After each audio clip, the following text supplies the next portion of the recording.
Members of the media, good evening. Thank you very much for your patience. The post-match press conference for Jamaica against Trinidad and Tobago, semi-final one in the Unity Cup. We're joined with the head coach of the Jamaica Senior Men's National Team, the Reggae Boys, Coach Steve McLaren. Before we open the floor for questions, we're going to have a few opening remarks from Coach in reflection, and then we'll open the floor for questions. So Coach, initial reaction, boys in London, and a win. Yeah, I think it was always going to be a difficult game for the full 90 minutes because one day's preparation was not ideal. People flying over, jet lagged. Most of the players not playing for 3 weeks, and so they've done remarkably well to come away with a victory. Delighted with the first half. I thought we were excellent. Really should have been a few more than just the one we got. And then we got the second and relaxed a little bit.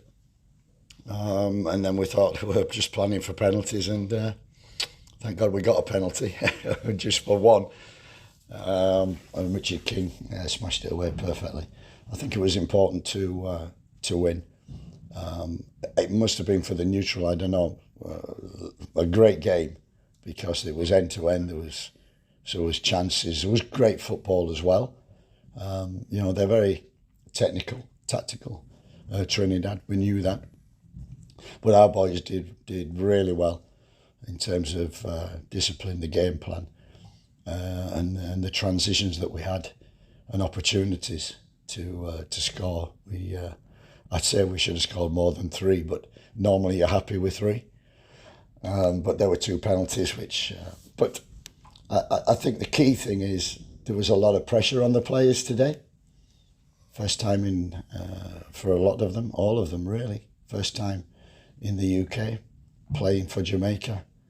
For the UK players, their families, the kids, who've never seen Daddy playing in a Jamaica shirt. I've had the privilege of that. And I think they love that. I think the Jamaicans coming over have had a great experience already about what Europe is about, for international football is about. We're delighted. But I think the key thing is, like we said, the fans were fantastic. They were really, from the beginning when we stepped out on the field before the warm-up, during the warm-up, and during the game, even when it went to 2-2, they were always behind the team. And I think the key was obviously winning this game, but was also in a performance to make the supporters proud, and with a smile when they leave the stadium. And that's what the players have done. They've achieved victory. Jamaicans looked proud as we went round, and they were all smiling. And that's what we like in Jamaica, I know that. So for a few days we can enjoy it, then get back to work. And a tough game on Saturday, whoever. Thank you, Coach. We can now open the floor for questions. Yes, go ahead. Hi, Steve. Congrats on the win. I just want to find out, do you have a preference for an opponent on Saturday? Would you want to face Ghana or Nigeria? Which one would you want to take on Saturday in the final? I'm going to watch the game tomorrow, so after the game I'll tell you. It's who we have to. It's different totally, isn't it? So I've not seen a lot of either team, apart from they've got good players and good squads. So we'll just enjoy this, recover, and hopefully the fans will come again on Saturday, and we put in a good performance.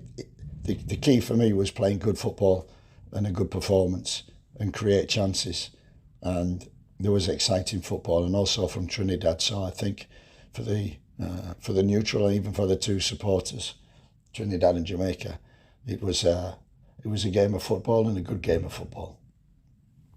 All right, we can follow up with other questions. Please raise your hand, and then we can continue from there.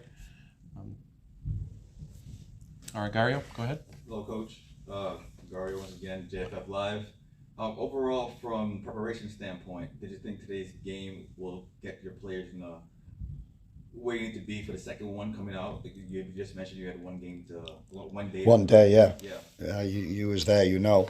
It's been a difficult 2 days and a lot of detail and information put into the players. We hope that, you know, our squad was 17 outfield players and 3 goalkeepers. So we're still 3 short, and I think that showed in terms of as the game went further on. We'll hope to get a couple who might come out to give us reinforcements for Saturday. Warner Brown being one of them, and that would have been a nice asset for us. So hopefully we'll recover, have a couple of days to prepare, be in better shape for a tough game on Saturday. Yeah, and as far as being resilient, this is like another third game this year alone where we finish it off very much towards the end of the game where we come out with a victory. What does that say about the team's resilient and not being able to like give up and play the full 90 minutes? I think the key was the reaction after 2-2. I was a little bit stunned. We didn't see it coming. But the reaction from the team was excellent. It never panicked, never lost its focus, and carried on playing. So I was really pleased in that respect. Showed maturity and belief. But as you say, I don't know what's that 4 and 5 in the last in stoppage time, and that's one of our mottos is fight and don't give in. Thanks, Coach. Any other questions from the members of the media? Yes, go ahead. Hi Steve, Michelle Schwager-Wattel from Olympics.com. Congratulations on the win. When you're watching the game tomorrow, what exactly are you going to be looking for? Is it going to be more a sense of getting an idea of their tactics or looking at the strongest players on the pitch? Bit of both. I think it's, you know, obviously formation. You know, saying that we expected Trinidad to play with a 3-5-2 and the surprises with a 4-3-3 and even a change second half. So we adapted really well. You know, from what preparation we'd done. So it's just to get an idea of, obviously, the strengths of each team, the formation, the strongest players, strengths and weaknesses. So just the usual opponent scouting. But the key thing is, you know, it was important to win today because of the FIFA points as well. So Saturday will be nice. Hopefully, a couple more players coming in, and another good performance. That was for me the key. Was, you know, were we disciplined? Did we have good shape? Were we front foot? Were we aggressive? And we've got speed, and we used it on transition a lot.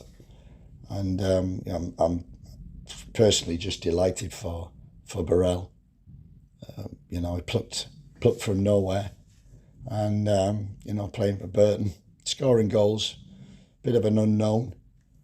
His come here has been quiet. It must have been a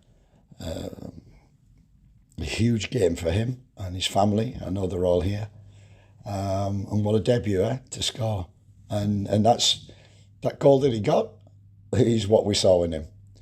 He's always in the 6-yard box, always. When a cross comes in, when there's bouncing around, he's always in the 6-yard box. And that's a real strength of a number 9. Yes, we'll see in the back, yeah. Hi Steve, Morgan Authority from the Guardian. I just wanted to check with you in terms of the support today. Did it feel like a home game? It was really loud from the Jamaica contingent. So did you feel like you were playing in front of your fans at home? Yeah, absolutely. They're always vocal. Home or now away, and it was just, you know, that's why we're here. And I said that from the first press conference. Why we're here? We're here for experience for the Jamaica players playing UK, the UK players to play in front of family and friends and kids wearing a Jamaica shirt, but most important for, you know, 2.5 million people in this country.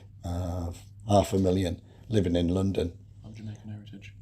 Yeah, and it felt like, you know, we had them all in here, the noise they made. And you know, when you're in Jamaica, there's a lot of noise. Any further questions? Yes, go ahead. Steve, you said that you practiced Burrell from nowhere. Could you just elaborate where you found him, when you saw him, how you came to draft him into your squad? Yeah, in fact, we're about halfway through the season, and we've got good people on the ground, and we're always searching. Recruitment is so important for us, and definitely since Mikel Antonio got injured, we've been looking for a number 9, and we had Warner Brown, who had a great game against St Vincent and scored goals. We didn't have him because of visa problems. Hopefully they're solved and he can come over. So we're a little short of a 9, and we've watched him. And I know Gary Boyer very well, so I had a chat with Gary as well. And the key thing why we brought him in is because he's a worker, he's a runner, and he runs in behind, and he's always a threat. And the key thing is he's always in the middle of the goal. What he has to do is obviously the ratio of chances that he gets, he needs to score. But if he's composed and he learns, that will come. So I'm delighted for him and gave exactly what we expected. So you were just tipped off about him, like go and see this guy, he's playing really well for us. Yeah, that's right. We've got a lot of people on the ground. A lot of names have been mentioned. And we just saw him, watched him a lot on Y Scout, followed him from half the season on, and he kept scoring goals. But as I said, in this team we got to run, and he can run, and he's a pest. He'll run behind and he'll close down, and I liked his discipline as well in terms of his shape. So what a great night for him and his family. Just one more from you. Is there another level he could go to in club football? Burrell. Yeah, absolutely. Well, that's up to him and that's up to other people. But you know club football, so you being in the European football. Are there levels you could go up? You talked about Mikel Antonio went from Non-league. Richard to play Premier League.